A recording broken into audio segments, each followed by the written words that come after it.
Բարի օր, սիրելի ունկնդիրներ։ Հենման կետի նախորդ հաղորդմանը ես ձեզ խոստացել էի ֆանտաստիկ հյուր, եւ այդ ֆանտաստիկան այսօր այստեղ է։ Բարև ձեզ։ Բարև ձեզ։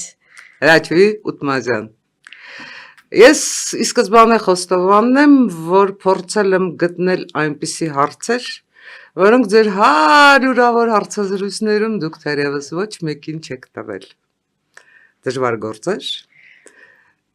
Երևի։ Դժվար գործ էր, բայց արել եմ։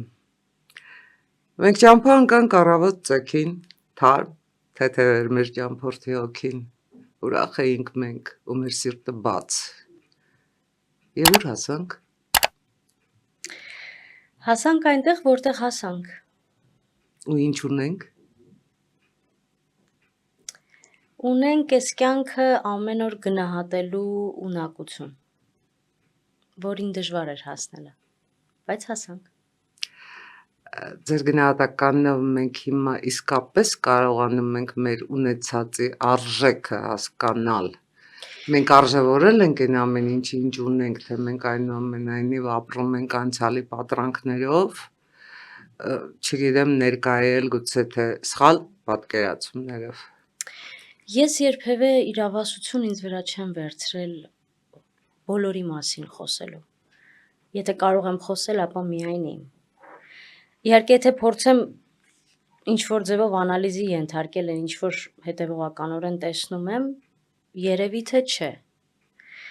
Հաճախ ենք հետ նայում ու անդադ փորձում ենք այդ հետ նայելով կորցնել են ինչ-որ կա հիմա այստեղ։ Ես դա եմ ինքս ինձ փորձում սովորեցնել, շարունակում եմ սովորել, որպեսզի չանեմ այդ սխալս։ Մենք բոլորս գալիս ենք մեր մանկությունից։ Միշտ, եւ ինչ կար ձեր մանկությունում, որ ձեզ համար մնացել է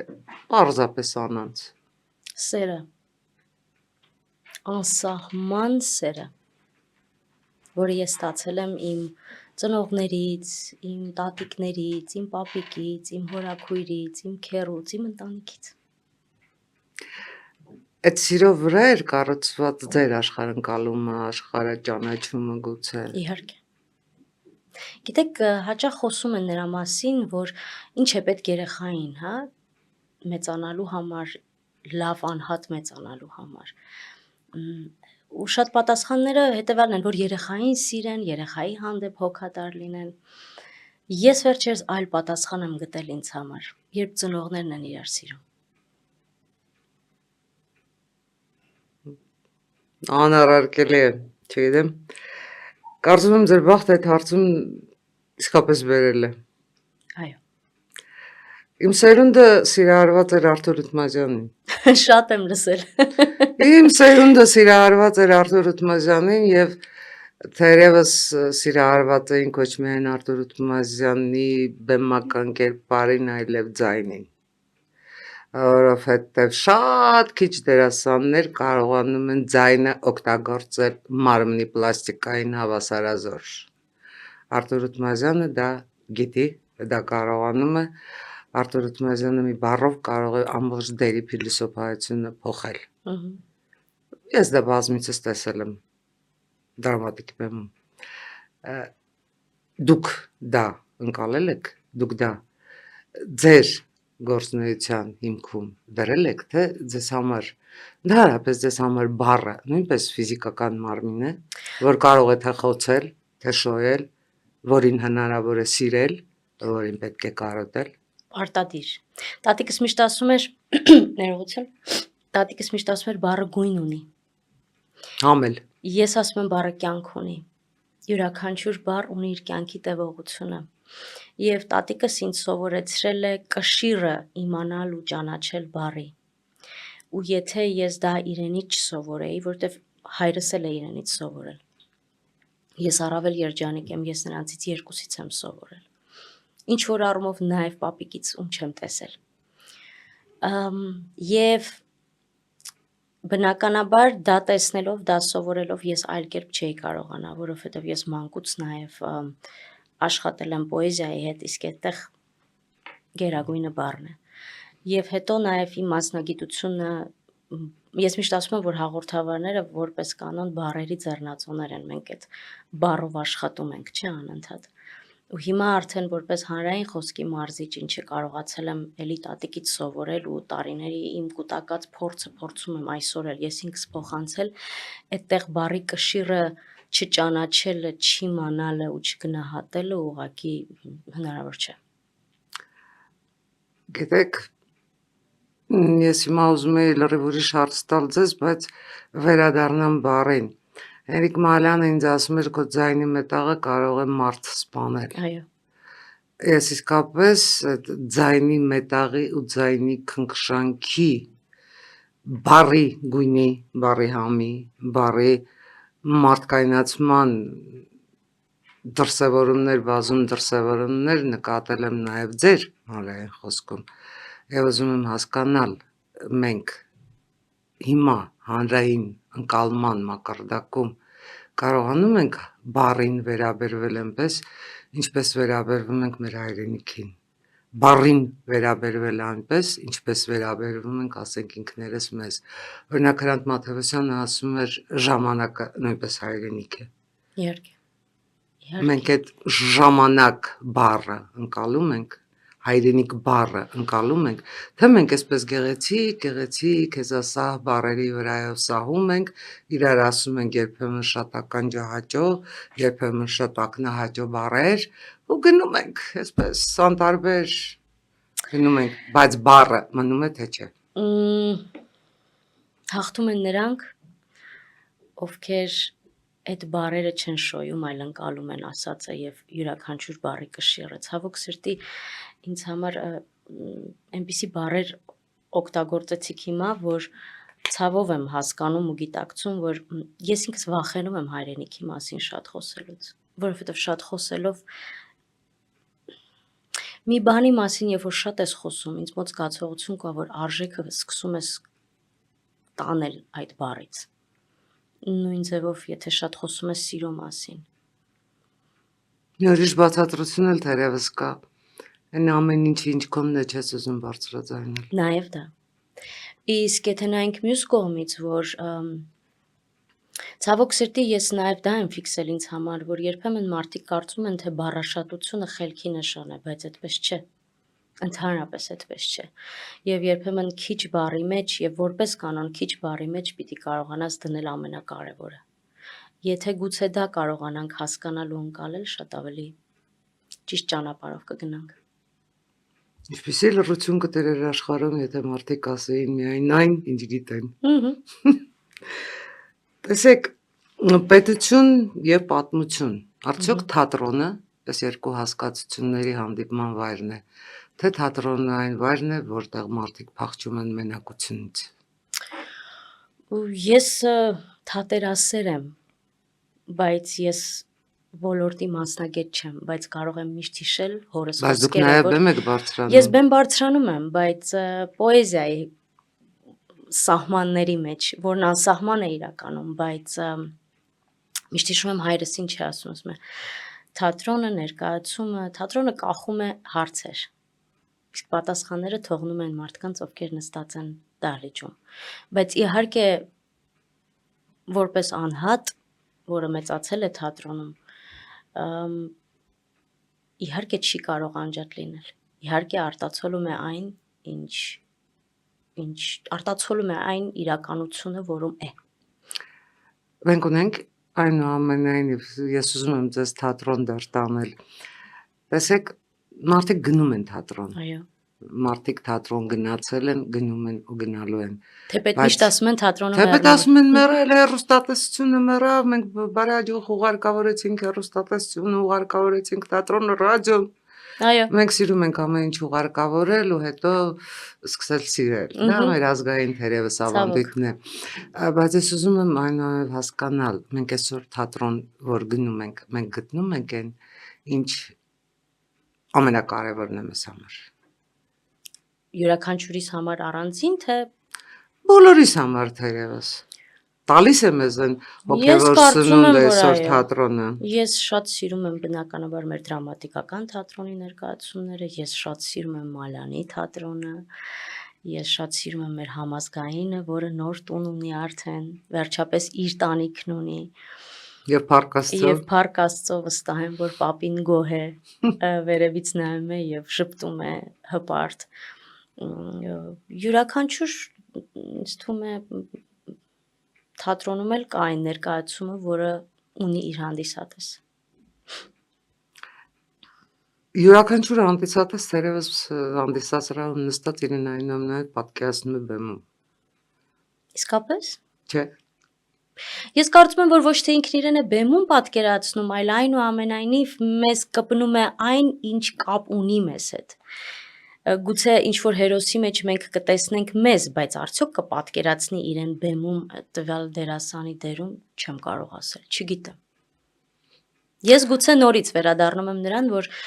ես իմ որոշակի հարցերի պատասխանները տվյալ ժամանակաշրջանի մեջ գտնում եմ եւ իդեպ կապ ունի թե դու ինքդ ինչ հոգեվիճակում ես տվյալ ներկայացումը դիտելիս, որովհետեւ ինչ որ մի կետում կարող ես սա վերցնել, ինչ որ մի կետում մյուսը, ինչ որ մի կետում մյուսը։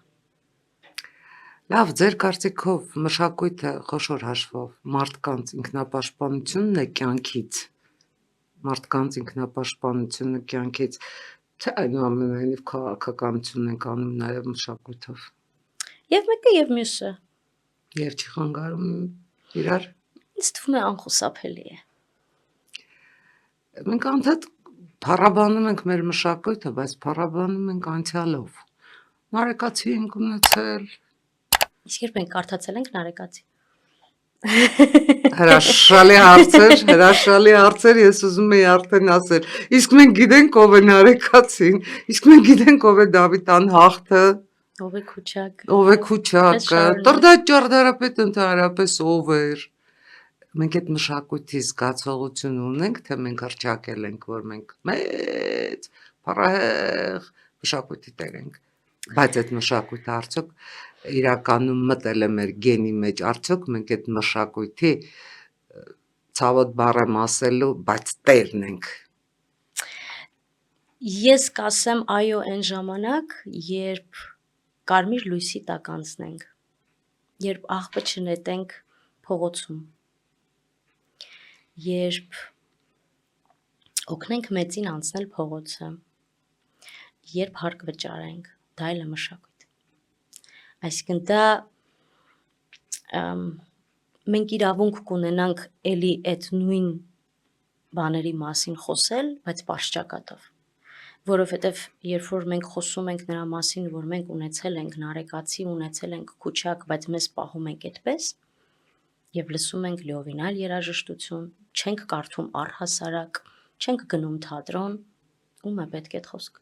Նորից վերադարձանք նրան, որ խոսքը արժեք սկսում է կորցնել շատ։ Բնականաբար մենք թերևս սկսել էինք ու վերադառնում ենք անդադ արժեքներին։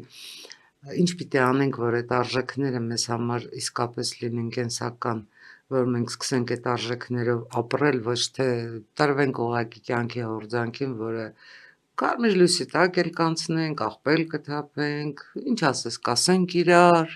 ինչը եւ հիմա անում ենք գերագույն հաճույքով եւ գերագույն տևողականությամբ։ Վերջին հաշվով ինչ է մեզ պետք, որ մենք վերադառնանք մեզ ընդ սիրելի, մաքուր Էլի պիտի գնանք վերադառնանք ընտանիք։ Ես անընդհատ միշտ փորձում հասկանալ, լավ որտեղ են այդ հարցերի պատասխանները, վերջո որտեղ ես դու դա սովորում։ Ու վերջը շատ պատահական, ոչ թե պատահական, հայրս միշտ է ասում, որ ես երբեք չեմ հասկանում, իսկ ինչ ասել է դաստիարակություն, կա օրինակ։ Ու հերթական անգամ անցյալ օրը հորաքույրս ինձ պատմեց, ես չեմ հիշել, որ այդպես է եղել։ Ասում է դու միշտ որ տեսնում էիր, որ միշտ տանը կարդում են։ Իսկն բոլորիս ձեռքին գիրք կա։ Երբ տառաճանաչել չէիր, 3-4 տարեկանի մասին է խոսքը, ասում եմ, ասենց գիրքը վերցնում էիր, բնականաբար քեզնից մեծ ու կարող էր այդ գիրքը հակառակ շրջված լինել, որովհետև նորից տառաճանաչ չէի, բայց ուղղակի էսպես պահել այդ գիրքը, իբր բոլորը կարդում են, ես էլ կարդամ։ Սրա մասին է խոսքը։ Այսինքն մենք ուզում ենք արձանագրել կրթության անհրաժեշտությունը եւ մթնոլորտի փոփոխությունը։ Միանշանակ, պարտադիր։ Իրար սիրելու, իրար հարգելու, խոսքի կշիռը իմանալու, հաղորդակցության մեջ մտնելու։ Ես արդեն նաև մասնագիտությունից ելնելով շատ եմ դրա մասին մտածում, էր բոլոր կոնֆլիկտներն ու խնդիրները գալիս են թերի կամ առհասարակ հաղորդակցության բացակայությունից։ Մենք գերադասում ենք գոռալ առանց հանգիստ իրար հետ տվյալ հարցի շուրջ խոսելուց։ Սկսած կին տղամարդ հարաբերություններից վերջացրած գլոբալ աշխատակից ղեկավար, աշխատակից գործընկեր, ընկեր, մենք վախենում ենք իրար աչքի նայելով, ասելու որ գիտես, սա արեցիր, լավ չէր, խնդրում եմ մյուս անգամ չանես։ Մենք կգերադասենք դա անել ուրիշի միջոցով, շատ Վախենում ավելի ենք։ Երևի թե այո։ Չգիտեմ։ Իսկապես չգիտեմ, բայց հասկացել եմ խնդիրը որտեղ է, լուծումները ման եմ գալիս։ Փորձում եմ օգնել, այսինքն իմ լուծումն էլ օգնելն է, որ երևի թե ճիշտ է, որ կապ չունի դու իրականում ինչ ես ասում, կապ ունի թե դու դա ոնց ես ասում։ Գուցե դա նաև ինքնավստահության պակասից է, որ ինձ չեն լսի, ինձ չեն հասկանա, ինձ չեն սիրում, ինձ չեն ճանաչում, Այո, ինձ չեն արժևորում։ այո, եւ հիմա մի ուրիշ տրենդ էլ կա, որը մի քիչ ինձ, այսինքն իհարկե անդադ խոսում ենք դրա մասին, որ մենք բոլորս մանկությունից ենք գալիս եւ Էքսյուպերի հայտնի արտահայտությունն է, բայց հիմա մի տեսակ տրենդային է դարձել բոլոր խնդիրները ծնողների գրպանը նետելը։ Լայն գրպան։ Հա։ Այ դուք էսպես չարեցիք, դրա համար ես էսպիսին եմ կամ այ չէ, գուցե եկել է ժամանակը իսկապես մեր խնդիրների, մեր ներսի խնդիրների հետ առերեսվելու եւ ինքներս մեզ ճանաչելով այդ խնդիրները լուծելու։ Մեծանալու ու պատասխանատվություն ստանալու։ Ու մեծ հաշվով, եթե էլի գնանք մշակույթին, մենք պիտի սովորենք երջանիկ լինել։ Մենք չենք սովորել երջանիկ լինել, մեզ ավելի հեշտ է միշտ լինել դժբախտ։ Մտքեր են ուղղակի։ Այո, ստիպված եմ համաձայնել, որովհետև թերևս դա գալիս է նաև մեր գրականությունից, դա գալիս է նաև մեր երգերից։ Մենք անդադ ողբում ենք, մենք չենք երգում, լավագույն դեպքում մենք ասում ենք վերկաց գերեզմանի Անդրանիկ Փաշա, լավ վերկացավ, ինչ է անելու։ Ու մենք այդ հարցը մեզ երբևէ չենք տալիս։ Որովհետև այո, կարծեմ Պարուշ Սևակն էր ֆիքսել, որ մեր ամբողջ գրականությունը ողբի ու կոծի գրականություն է։ Ինչու մենք այդ չենք տեսնում աշխարհը, չենք բացվում աշխարհի առաջ, չենք կարողանում մեր սիրտը ներկայացնել, որտեղ մեր սիրտը իսկապես մեծ է ու մեր սիրտը իսկապես բարի է։ Եվ սիրել գիտի։ Սրտով մտածել գիտի։ Ինչու ենք մենք պարփակվում այսպես գրայի գաղափարի մեջ մտնում, թերևս կարծելով, թե այդ պատյանը գրայի մեզ կպաշտպանի, բայց չի պաշտպանում։ Չգիտեմ, գուցե գենետիկ ուժի հիմքով, գուցե չունեմ, ես ինքս իսկապես չունեմ այդ հարցի պատասխանը եւ լուծումն էլ չեմ կարողանում գտնել, թե լավ իսկապես ինչից է, որ մենք համաչում ենք ասել, որ չեք նկատել, որ մարդուն հարցում ես ոնց ես, ինքը ասում է լավ եմ, բայց ինքը այդ լավ եմը երբեմն անգամ վախենում է ասել լավ եմ, երբեմն անգամ տարօրինակ ենք նայում այն մարդկանց, որ ասում է շատ լավ։ Տրամաբանական է լսել վատ եմ, շատ վատ է, գիտես։ Ոչինչ sense։ Տարբեր նման արտահայտություններ կան։ Առանց ֆիքսելու, որ ախր խոսքը այստեղ էլ ուժ ունի։ Ոնց ասես, այնպես կգնա, չէ՞։ Դուք սկսել եք դասընթացներ երիտասարդների համար, դուք նաև մեդիա ակադեմիան եք տնօրինում, այդտեղ ո՞րն է ձեր խնդիրը, դուք ուզում եք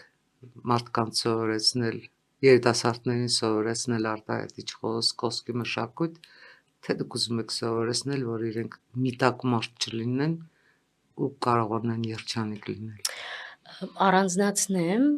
ես ունեմ իմ առանձին ընկերությունը, Ես որտեղ ես երկուսը դասավանդում եմ համադրեցի։ հանրային խոսք, որտեղ ես փորձում եմ ես հասկացել եմ, որ առաջին հերթին դուք շատ ճիշտ նկատեցիք, մարդկանց օգնելով խոսել, ես նրանց տալիս եմ վստահություն։ Սա շատ կարևոր է։ Հետո ներկայացնելու իրենց աշխատանքը, իրենց պրոդուկտը, կապ չունի ինչ։ Մեդիա ակադեմիան մեկ այլ պատմություն է, մեկ այլ ինձ համար շատ նշանակալի կետ, որովհետև 5 տարի առաջ է ստեղծվել առաջին ալիքի մեդիա ակադեմիան եւ ես դեռևս այն ժամանակ ուղղակի դասավանդում էի հաղորդավարներին եւ 2 տարի առաջ փաստորեն սկսեցի տնօրինել արդեն, դարձա տնօրենը մեդիա ակադեմիայի եւ նպատակն էր մեր տնօրենի ստեղծելով մեդիա ակադեմիան բացել դռները հանրայինի եւ հնարավորություն տալ երիտասարդներին ներսից ճանաչել մեդիա ակադեմիան, սովորել մեծերից, այն մարդկանցից, ովքեր ամեն օր ստեղծում են հեռուստատեսություն։ Եվ նաեւ նրանցից, ովքեր կանգնած են ակունքներում, հնարավորություն ունենալ տեսնել Նարա Սուրենովնա Շլեպչյանին, լսել պարոն Օրդյանին, տեսնել ինչպես են աշխատում մեր օպերատորները, տեխնիկական անձնակազմը, մոնտաժ եւ այսպես շարունակ։ Սա ինձ համար մեծագույն հպարտություն է այսօր զբաղվել դրանով, տալ այդ անվճար հնարավորությունը մեր երիտասարդներին եւ հետո նաեւ ընդունվել հանրային հեռուստաընկերություն աշխատանքի։ Եթե անգամ չեն ընդունվում, ապա մեդիա դաշտում հայտնվում են լավ մասնագետներ Դպրոցանցած մասնակիցներ։ եւ պրակտիկ աշխատանք տեսած։ Ոչ թե ես կարծում եմ, որ մեր խնդիրներից մեկը նաեւ այն է, որ մեր կրթությունը հիմնականում հիմնված է լինում տեսականի վրա եւ դուրս են գալիս հետո աշխատաշուկա ու պարզվում է, որ ախր գործնական դաշտում նույնը չի։ Իսկ այստեղ շատ լավ է, որ այդ ամեն ինչը մենք ամեն դեպքում փորձում ենք անել ամեն ինչ, որպեսզի այդ միքսը ճիշտ լինի եւ տեսականը լինի եւ գործնականը լինի եւ ի վերջո նաեւ մեզպես վարակվեն հեռուստատեսություն կոչվող այդ հրաշքով։ Իսկ ձեր դասընթացները Իմ դասընթացները արդեն խոսքին են վերաբերում եւ հիմնականում երիտասարդներ չեն իմ ուսանողները, այլ կայացած իրենց ոլորտներում անհատներ են շատ տարբեր ոլորտներից։ եւ խոսքը ինչի համար է նրանց պետք է այդ խոսքը, գիտեք, ես այնուամենայնիվ ուզում եմ հասկանալ մարդը սկզբին, եթե հարցազրույցի սկզբին վերադառնանք, մարդը խոսքը արժևորում է իբրև իր կարիերայի կարևոր գործոն, թե այդ խոսքը իր համար աշխարհընկալման բանալի է։ Եվ գիտեք, տարբերակները շատ են։ Հիմնականում ինձ մոտ գալիս են շատ կայացած մարդիկ իրենց ոլորտում, ովքեր միշտ մտածել են, որ դե լավ, մի հատ էլ դրա մասին պիտի խոսեմ, բայց պետք է ճիշտ ներկայացնել այն, ինչ դու արել ես, այն, ինչին դու հասել ես։ Երբեմն լինում են այնպիսի խնդիրներով մարդիկ, որոնք այնպիսի տրավմաներ են ունեցել մանկուց, որ պետք է տրավմաների տակից դուրս գալ։ Ես դրա համար միշտ իմ ընկերներին ասում եմ զգույշ խոսեք ձեր երեխաների հետ, որովհետև այն ինչ դուք կասեք հիմա ու կմոռանաք, իրենք կհիշեն միշտ։ Եվ զգույշ խոսեք իրենց հետ, որովհետև այն լեզվով, որով խոսում եք իրենց հետ, իրենք վաղը այդ լեզվով էլ ձեզ պատասխանելու են։ Տեսեք, ես լրագրության դաշտում համարյա դինոզավրի կարգավիճակ ունեմ, եւ իմ դինոզավրի այդպես կարգավիճակով կարող եմ վկայել, որ մի ժամանակ ամեն ինչ աշխարհում որոշում էին թերթերը։ Թերթերը, ու մենք այնքան սիրում էինք այդ նոր տված թերթի առավոտյան հոտը, գրժական երջանկություն էր բացել թերթի առաջին էջը քո հոդվածով, իսկապես։ Հետո մենք թերթերը կորցրինք թերթերը։ Մենք հայտնվեցինք սայթերի դարաշրջանում, որտեղ ցանկացած պահի կարող էին ինչ-որ բան գտնել։ Հետո մենք ավելի կատարելագործեցինք այդ դաշտը ու հայտնվեցինք այնպիսի մի աշխարհում, որտեղ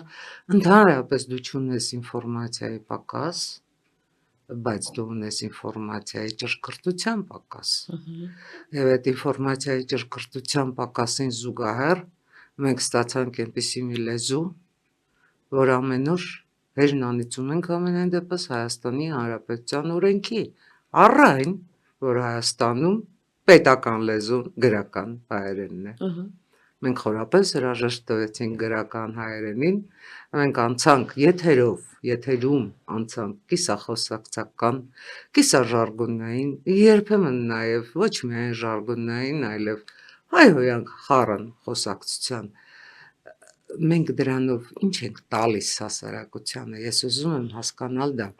որովհետև եթե ես եթերում եմ, ես պետք է խոսեմ ոսկեղենիկ հայերենով այնքանով, որքանով կստացվի այդ բային։ Ես երբեք խնդիր չեմ դնում հանուն 1-2 լայքի, հանուն 3-4 այսպես չգիտեմ ինչ ստատուս կոմենտի խոսել հայհոյանքով, բայց դա շատերի համար է խնդիր։ Այ եթե դուք հիմա ինձ հայհոյեիք, հաղորդումը գիտեք ինչ լայքեր ու կոմենտներ Դե կունենար։ ես հուսամ, որ առանց դրա էլ կունենա։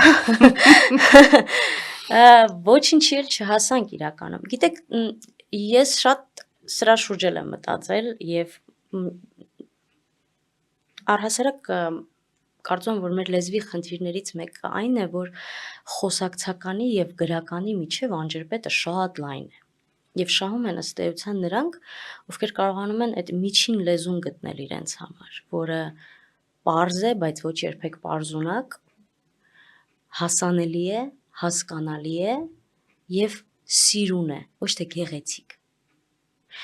Նորից կարող ենք բազմաթիվ սիրուն բառեր դնել իրար կողքի, անունն էլ դնենք ոսկեղենիկ հայերեն, բայց դա դեռ չլինի ոսկեղենիկ հայերեն, որովհետև Դա դիմացինը կլինի արհեստական անբնական լեզու, որոնից դժվար է միմյանց հետ հաղորդակցվել։ Եվ այս պարագայում էլի պիտի հիշեմ տատիկիս խոսքերը, որ միշտ ասում էր լեզուն կենդանի օրգանիզմ է եւ շարժվում է ժամանակի հետ համատեղ։ Այստեղ ուրիշ խնդիր էլ կա այլ լեզուների ներգործությունը լեզվի վրա, որովհետև ժամանակին սովետական միության տարիներին ռուսերենն էր ավելի գերակշռող եւ նաեւ շեշտադրությունը ռուսական եւ որոշակի հնչյունների արտաբերումը։ Հիմա անգլերենն է եկել միացել։ Երբեմն դա անխուսափելի է։ Ես մյուս կողմից պիտի ասեմ, որ օրինակ ինձ դուրս չի գալիս նաեւ երբ որ բոլոր բառերը փորձում ենք միջազգային բառերը ստերիլ թարգմանել, դա էլ մի բան չի։ Դա սխալ է։ Պիտի փորձենք մենք լինել այն մարդիկ, ովքեր կլինեն բնական լեզվի շրջանառողը։ Գիտեք, ես փառահեղ դասախոս ունեի Աշոտ Աբրահամյանը։ Աշոտ Աբրահամյանից ես ընդհանրապես սովորեցի հասկանալ ոչ միայն գրաբարը, ինքը մեզ դասավանդում էր թե գրաբար, թե ժամանակակից հայերեն, լեզվաբանություն, ես ինձ սովորեցի լեզուն զգալ։ Իմ կարծիքով ամենակարևորը լեզուն զգալն է։ Ես նաև հետո Հրանտ Մաթևոսյանից սովորեցի նախադասության ռիթմը։ Ֆանտաստիկ բան է դա, նախադասության ռիթմը։ Քանի բառ պիտի ունենա նախադասությունը, որ բառը որ բառի կողքին է փայլում, հնչում, շնչավորվում։ Ուղղակի աննկարագրելի աշխարհ է, եթե դու այդ աշխարհում կարողանում ես մտնել այդ աշխարհով, այդ աշխարհում կարողանում ես տեր լինել։ Ու այդ զգացողությունը ինձ թվում է դա պիտի թելադրի, թե դու որ միջավայրում ինչ լեզվով ես խոսում, ում հետ, ինչպես ես հաղորդակցվում, արդյոք օգտագործում ես ձեր նշած բառերը, օտարամոտ բառերը, որոնց հայերեն համարժակները այս կամ այն կերպ ունենք, բայց չեն արտահայտում հենց այդ տերմինի բովանդակությունը։ Օրինակ ես հիմա չեմ ասում եզրույթ, ես ասում եմ տերմին, որովհետև տերմինը իր տեղում է, որովհետև տերմինը արհեստական չի, որովհետև այս պահին ես տերմինի կարիք եմ զգում, ոչ թե այսպես եզրույթ կամ խոսույթ կամ չգիտեմ ինչույթի։ Երևի թե պիտի բոլորս ձերբազատվենք այդ արհեստականությունից ու փորձենք իսկապես լինել մենք, լինենք բնականը, իրականը։ Եվ գիտեք, երկու բան հիմա մտքիս եկավ, էլի վերադառնում ենք կրթությանը, որովհետև դուք սովորել եք, մինչև լեզուն չսովորես, լեզուն չես կարողանա զգալ։ Էլի վերադառնում ենք կրթությանը։ Եվ նաև յուրաքանչյուր ժամանակ թելադրում է իր բառերը։ Տեսեք, մենք օգտագործեցինք իսկականը։ Ամերիկացին կասի authenticity, այդ օթենտիկությունը, իսկականությունը։ Մենք այս բառը շատ չէինք օգտագործում։ Հիմա առավել շատ ենք սկսել օգտագործել։ Ուրեմն սա էլ է ժամանակի թելադրանք։ Ես հիշում եմ, որ 90-ականներին մեկնում էի Ամերիկայի Միացյալ Նահանգներ, այնտեղ բոլորը ամեն երկրորդ բառը ստրեսն էր։ Մենք չգիտեինք այդ բառը ինչա նշանակում այն ժամանակ։ Հիմա մենք դա կիրառում ենք անընդհատ։ Գիտեք, ես ձեր հայրիկից նաև սովորել եմ բառի շեշտը ճիշտ դնելը։ Դա հայերենում այսպես քերականական կանոններից ելնելով կետադրական նշաններ դրվում են ձայնավորի վրա, բայց Արթուր Օթմազյանը բարձրանում էր բեմ ու բեմում կարող էր այնպիսի տեղեց շշտը դնել գրողը տանի գլխապտույտ էր առաջանում, թե ես ինչ արեց։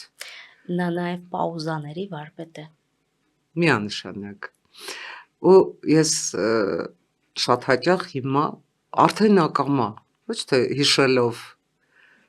իմ անցած այսպես թատերական դպրոցը, արդեն ակամա դա արդեն իմ ներսից է գալիս, որ ես փոխում եմ շեշտը։ Շատ հաճախ ես շեշտում եմ առաջին ձայնավորը, ոչ թե վերջին, շատ հաճախ բառերի հետ այնպեսի ակամայից էլ եմ ասում ակամայից, որովհետև դու երբեք չես նստի մտածես, թե այս պահին, որ խոսքը ոնց ասես, դա իսկապես պիտի ներսիցդ գա, ու ներսումը դու մի տակ մարդ չպիտի լինես, դու պիտի բազմաշերտ լինես, որպեսզի դու կարողանաս ունկնդրիտ ինչ-որ բան ասելու իրավունք ունենալ։ Իհարկե։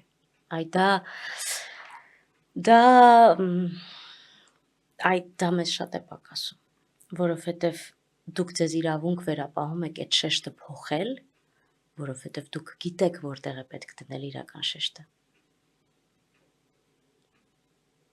Անցնենք բլիցին։ Հասանք այդտեղ արդեն։ Okay։ Տեսեք, ասեցի okay։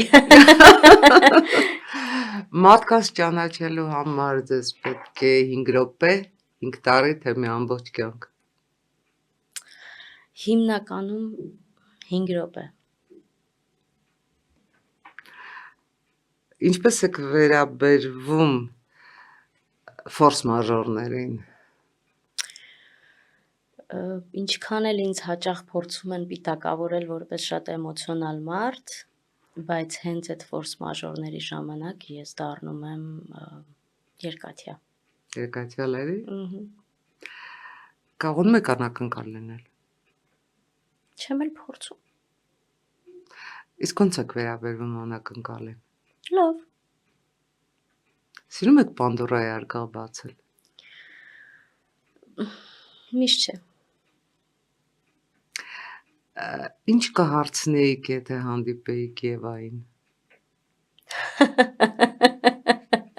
Քեզ պետք էր կասեի։ Իսկ եթե հանդիպեիք Անահիտ Աստվածուհուն։ Ես Անահիտ Աստվածուհուն կարծում եմ, որ հանդիպեցի, երբ եկավ Հայաստան, անգամ դիմավորեցի ուղիղ եթերում։ Կասեի շնորհակալ եմ, ինչ լավ է, որ ես կին եմ ծնվել։ Ես չգիտեմ, այդ թերևս ոչ այդ, բայց իսկապես Աստվածուհու զգացողություն ես էլ եմ ունեցել, Աստծուն հանդիպելու զգացողություն։ Այո։ Լավ, իսկ ինչ կանեիք, եթե հանդիպեիք Մարիամին։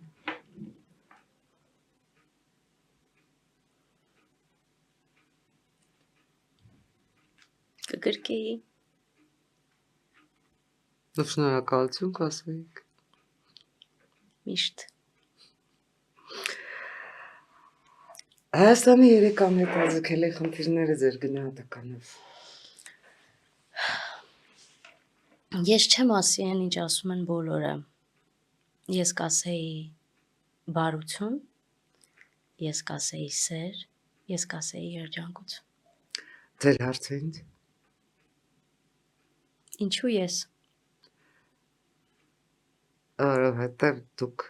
գիտեք բառը դեմքով, հոգով, սրտով։ Եվ նաև են պարզ պատճառը, որ ձեզ եթերում տեսնելիս ես ալիքը երբեք չեմ փոխել։ Շնորհակալ Ու ես եմ ձեզ դրա համար ֆանտաստիկ շնորհակալ։ Ու կարծում եմ, որ այս պարագայում ես մեծամասնություն եմ, որ շատ քիչ է պատահում իմ կյանքում։ Իսկ ես շնորհակալ եմ Վազգեն Սարգսյանին մեր հանդիպման համար։ Այսպես փոխադարձ շնորհակալությունների մեջ չեմ թաքցնում իմ կյանքի ամենահաճելի, ամենասիրելի ու թերևս լուսավոր հարցազրույցը դուք այնման կետում էիք։ Եվ այնման կետում այսօր սերն էր, երջանկությունն էր, գուցե նաև մեր բոլորի այն զգացողությունը, որ մենք ապրում ենք ինքներս մեզ հանդիպելիս։ Բարին ձեզ։